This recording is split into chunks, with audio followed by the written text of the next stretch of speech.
अत्यंत चांगल्या शब्दामध्ये आबांचा जीवनपट या ठिकाणी उलगडून दाखवलेला आहे. मला जास्त काही बोलण्यासाठी ठेवलेलं पण नाही. आबांचे मी जुने फोटो पाहिले, आता विनीताने दाखवले होते त्यांचे कॉलेजमध्ये वगैरे. मला देवानंदची आठवण आली. देवानंद आणि वैदार आहे ना,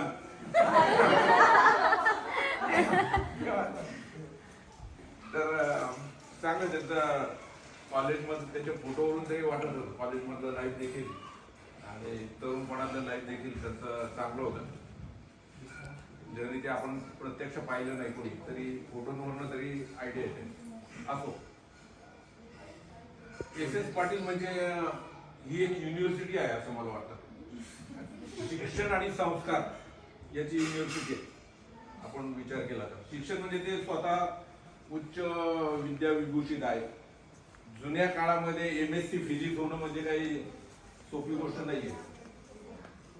भल्या भल्यांना सुद्धा ते जमत नाही. फिजिक्सचं स्पेलिंग सुद्धा कोणाला लिहिता येत नाही आता अजूनही. BA इंग्लिश झालेल्या मुलाला त्या काळात MSc फिजिक्स व्हायचं म्हणजे काही चेष्टा नाहीये. त्यांच्या धर्मपत्नी त्या BA झाल्यात ना. मग संगीतात BA झाली आहे. शिक्षणात काय? शिक्षणात SSC 11वी SSC. मला आवाजचं कौतुक वाटतं. MSc झालेल्या माणसाने SSC झालेल्या मुलीबरोबर लग्न केलं म्हणजे किती त्यांच्यात तेज आहे. SSC झालेली मुलगी सुद्धा MSc झालेल्या माणसाला अट्रॅक्ट करू शकते. म्हणून मला इंदिराताईंचं सुद्धा कौतुक वाटतं आणि ते मी या ठिकाणी व्यक्त करतो. असो, आपण आता कुणीतरी सांगितलं आमच्या नेता नंबर 1नी की मला आपण बरोबर जास्त काळ जगता आलं. तर आमचे जे 5 जावई आहेत, 5 जावई, त्या 5 जावयांमध्ये मला सुद्धा आपण जास्त जवळून पाहता आलं. त्यांच्याकडनं अनेक गोष्टी शिकण्यासारख्या आहेत. मी आता आपला जास्त वेळ घेणार नाहीये, पण त्यांना पण बोलायचे, दोघांना बोलायचं अजून. आपणच्या नावामध्येच त्यांचं सगळं आलेलं आहे. Sudam. S for sincerity. Sincere आहे ते. प्रत्येक गोष्ट सिन्सिअरली करतात. वेळेत व्यायाम करणं, वेळेत योगा करणं, प्राणायाम करणं, खेळायला जाणं, प्रत्येकाला आठवणीने फोन करणं. मी अजून एकही माणूस नाही पाहिला असा की मुलींना वाढदिवसाच्या दिवशी फोन केला आहे, लग्नाच्या वाढदिवसाच्या दिवशी फोन केला आहे, मुलींना केलाय, त्यांच्या नातवंडांना केलाय आणि सर्व ते व्यवस्थित लक्षात ठेवलं. बरं, यांचे फोन सुद्धा सकाळीच येतात. पहिले फोन, फर्स्ट फोन हे लक्षात घ्या, त्याला पण महत्व आहे.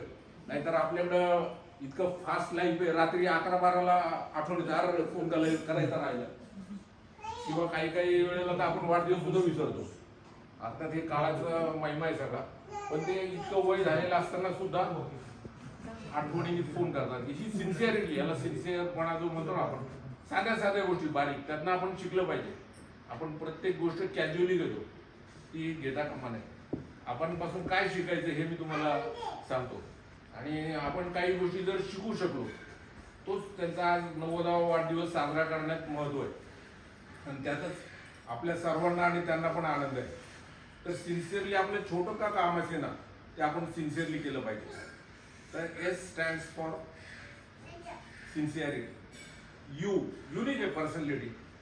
अशी पर्सनॅलिटी तुम्हाला दिसणारच नाही कुठे. इतकं उच्च शिक्षण घेऊन सुद्धा, खेडेगावातून जन्म झालेला असताना, नंतर शिक्षणाचं पार्श्वभूमी कौटुंबिक नसताना एवढं शिकायचं, त्या काळामध्ये पुण्याला जायचं, तिथं शिक्षण घ्यायचं, पुन्हा यायचं. म्हणजे हे आहे ते सगळं युनिक आहे. म्हणून आपण सुद्धा आपलं बिहेवियर, आपलं वागणं, आपली कृती ही युनिक असली पाहिजे. काहीतरी आपल्या सभोवतालच्या लोकांनी, समाजाने त्यातनं आपला युनिकपणा शोधला पाहिजे. त्यातच आपलं महत्व आहे. तर ही गोष्ट मला आबांची अतिशय महत्वाची वाटते. D for devotion.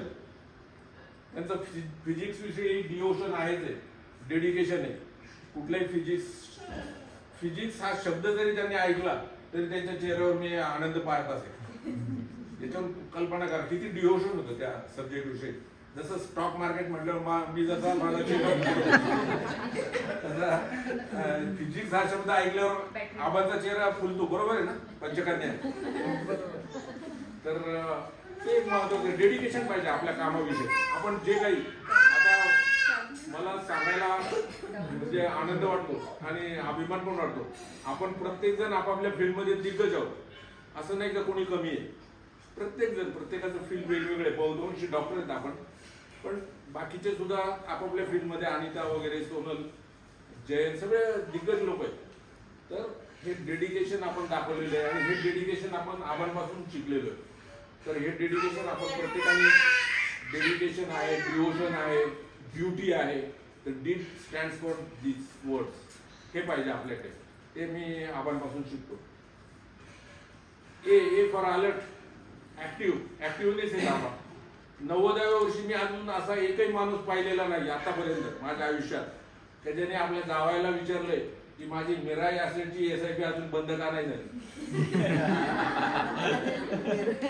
मिराई असेल हा शब्द सुद्धा कोणी ऐकलेला नाही. आपल्या इथे सुद्धा कोणी एखादा दोन तर नक्कीच मला सापडतील ज्यांनी मिराई असेल शब्द ऐकलेला नाही.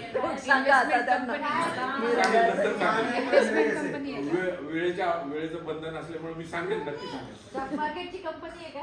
Investment company. अच्छा. म्युच्युअल फंड येतं. Mutual fund. हा. तर 90व्या वर्षी हॅट्स ऑफ. 90व्या वर्षी कोणी सांगत नाही. आपण लोक पाहतो जाऊ दे आता काय जे झालं ते झालं, तुम्ही करा असं जे असतं ना साधारण. तर त्याच्यातनं मला त्याचा अलर्टनेस दिसतो, ऍक्टिव्हनेस दिसतो.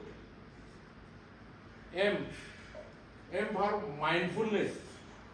आपले गुड वाईब्सच्या संचालिका या ठिकाणी बसलेले. माइंडफुलनेस पाहिजे माणसाने. हे सर्व कशासाठी करतो आपण? सगळे आपल्याकडे पैसा असतो, हे असतो, पण माणूस समाधानी नसतो. समाधानी राहणं महत्वाचं आहे. हे मी आपणपासून शिकलो. म्हणजे जावई नंबर 1 होण्याचा हा देखील जो काही फायदा आहे तो मला झाला. सगळ्याच जावयांना झाला. असं नसतं आईला आपली सगळी मुलं सारखीच असतात. त्यातलं एखादा मुलगा द्वाड पण असतं. तरी तुमचं नाही सांगत, जनरल सांगतो. पण तिला सगळी मुलं सारखी असतात. तसे आपण सुद्धा सगळ्या मुली सारख्या आहेत, सगळ्या जावई सारखे आहेत. असं काही नाही. त्यांना मला जास्त त्यांचा सहवास लाभला. सर्व नाथ जावई सुद्धा आहे. हे सुद्धा भाग्य आहे. एवढं जावई, नाथ जावई, पतवंड एवढं बरोबर आणि त्यांच्या बरोबर ऍक्टिव्हली खेळणं. मग अशी आपण बऱ्याच जणांनी उल्लेख केला, जनरेशन गॅप ते ठेवत नाहीये. त्यांच्या निरोगीपणाचं एक रहस्य असं आहे. मलिका सारख्या किंवा तिच्या युवा सारख्या मुलाबरोबर खेळणं काही सोपं नाहीये 90व्या वर्षाच्या माणसाने, किंवा त्यांच्या बरोबर कोडं सोडवणं. आपण म्हणतो काय यांच्या बरोबर वेळ घालवायचा, असं होऊ शकतं ना. वयाचा तो एक थोडासा हे वाटतो, पण त्यांच्यामध्ये तसं नाहीये. हे सर्व त्यांनी आपल्या बाबतीत केलं. पण हे सर्व करत असताना ते आपल्या धर्मपत्नीला कधी विसरले नाही. पण मला कौतुक वाटतं. त्यांना विसरून नाही सांगणार. मला बऱ्याच गोष्टी सांगायच्या, पण आता वेळामध्ये काही सांगणार नाही. ते त्यांचं सुद्धा कोड कौतुक भरपूर केलं त्यांनी. त्यांना सुद्धा अजूनही ते कधी सोनं नाणं त्यांनी कधी डिमांड केली तर ते नाही म्हणत नाही. बरोबर आहे.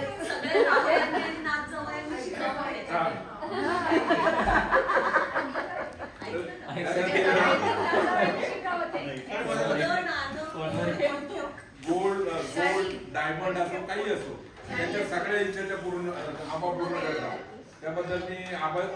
आणि हे करत असताना मी त्यांचं सुद्धा कौतुक करतो. इंदिराताईंचं त्यांनी सुद्धा त्यांची काळजी घेतलेली आहे ना. असं नाही काही वन वे ट्रॅफिक आहे. नाही मिळेल. पेशेंस 65 वर्ष असणार. भगवान की याद देर आहे लेकिन अंधेर नाहीये. त्या सुद्धा त्यांची काळजी घेतात. मी पाहिलं प्रेम करतात त्यांच्यावर सुद्धा. त्या म्हणजे केलंच पाहिजे बायकोनी नवऱ्यावर असं नाही, पण त्यांचं विशेष प्रेम असतं. आपण काय लागतं काय नाही. एखादी गोष्ट लागत नसली, आबांचा स्वभाव एकदम हे काय म्हणतात त्याला, लाजाळू म्हणा किंवा असं काही एखादी गोष्ट ते बोलणार नाही. ते काही वेळेला आपण म्हटलं हे घ्या तर ते म्हणतात नको, पण त्यांना माहित असतं त्यांना त्या बरोबर त्यांना देणार ते. तर ते म्हणजे त्यांची नस आबांची त्यांनी ओळखली. आणि आबांची न्यूरोलॉजिस्ट आहे. हा. तर त्यांचं पण मला कौतुक करावं असं वाटतं या ठिकाणी. म्हणजे आबांचं जे आयुष्य, त्यांच्या खाण्यापिण्याची काळजी घेणं, ते व्यवस्थित पाहतात. काय पाहिजे त्यांना, कुठल्या गोष्टींनी त्रास होईल, कुठल्या गोष्टी चांगल्या आहेत, या सगळ्या गोष्टी पाहतात ते. त्यामुळं त्यांचं देखील मी या ठिकाणी कौतुक करतो. आणि आबांचा सर्वात आणखी सगळे गुणच आहे, गुण. आनंदाचे डोही आनंद तरंग, त्याचे सगळे आनंद आहे. आनंद, आबांचं जीवन म्हणजे आनंदी जीवन आहे. ते मी असं दुःखी झालेले पाहिले नाहीत कधी. तुमचा माझा आबा किती वर्ष सहवास आहे? 40 वर्ष. 40 वर्षाचा प्रवास आहे. हा काय थोडा दीर्घा प्रवास नाहीये. त्यांच्या मुलींनंतर मीच पाहिले. कदाचित दीपालीचं वय किती? 16. सिरियसली विचार. दीपाली नंतर मी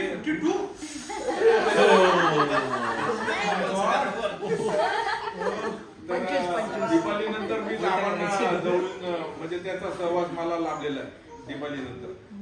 तर बऱ्याच गोष्टी एसएस एक धुळ्याचे डॉक्टर होते, मला नाव आठवत नाही. दिलीप पाटील. आबांचा त्यांच्या लग्नाचा वाढदिवस होता, मला वाटतं 50वा वाढदिवस. तुमच्या लग्नाला किती वर्ष झाली? 62. 75वं वर्ष लग्नाची सुद्धा आपण साजरी करणार आहोत. 87 तर दूरच राहू द्या, पण 75वा लग्नाचा वाढदिवस सुद्धा आपण यांचा साजरा करू. आली का लक्षात? 87 नंतर पहिला 75वा वाढदिवस येईल ना? पहिलं 87. बरं, ठीक आहे, दोन्ही करू आपण. तर त्यावेळेला ते डॉक्टर होते, डॉक्टर दिलीप पाटील म्हणून. त्यांनी सांगितलं होतं एसएस. बऱ्याच जणांनी पण वक्त्यांनी उल्लेख केलेला आहे या ठिकाणी. नाही म्हणायचं नाही. संघर्ष केव्हा सुरू होतो? मी एखादी गोष्ट घरामध्ये मांडली किंवा मित्रपरिवारात मांडली किंवा इथं, तर कोणी नाही म्हटलं का मग संघर्ष सुरू होतो. मी त्या ठिकाणी डिफेंड करणार, मी बोललेलो बरोबर कसं आहे. समोरच्या माणसाने एस म्हटलं का तो प्रश्न तिथेच संपून जातो. तर आबांच्या नावामध्ये एस एस सर्वात मोठाचं आयुष्याचं गमक हेच त्यांच्या नावामध्ये. आणि सुदाम मधलं तर मी सांगितलं, त्यांचं नाव सुदाम शंकर पाटील असं आहे. तर मी शंकर आता शंकर नंतर सांगेल. नंतर सांगेल ज्या वेळेला पुढचे वाढदिवस येतील त्या वेळेला याचा परिचय तुम्हाला करून देण्यात येईल.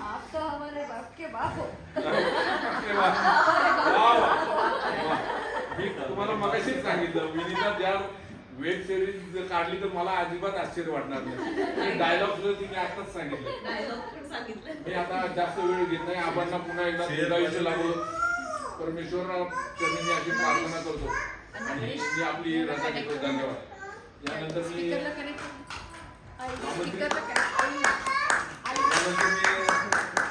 आमंत्रित करेल इंदिराताई पाटील.